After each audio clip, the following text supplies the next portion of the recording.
The following training video is a guide to using Celox Rapid to pack a wound according to the product indications and packaging instructions.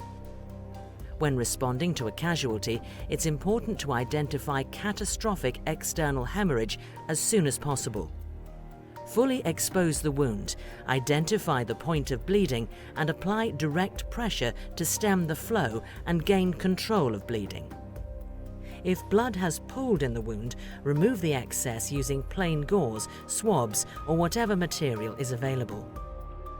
Celox Rapid is indicated for life-threatening bleeding. Familiarize yourself with the product's packaging. It has 4 tear notches, one at each corner. While maintaining pressure on the wound, open the pack and remove Celox Rapid from the packaging. Take one end of the gauze and tightly pack the unfolding Celox Rapid directly onto the source of bleeding. Continue packing the wound while maintaining pressure at all times, feeding in the Celox Rapid until the wound is filled beyond the skin level.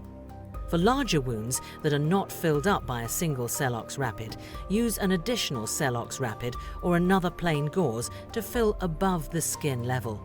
As soon as the wound is packed, apply firm, constant pressure for 60 seconds.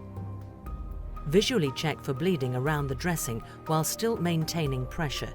If bleeding has not stopped, reapply pressure until bleeding stops. If necessary, cut or tear off excess Celox Rapid before securing the dressing in place.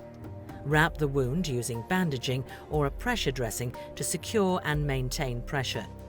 Discard any remaining Celox Rapid. Maintain pressure at all times. Remember to bandage tightly to maintain direct pressure through to the haemostatic. Record that Celox has been used in the wound. Place the packaging inside the bandage for the next stage of care. Check periodically and reassess the wound for bleeding until reaching the next stage of care.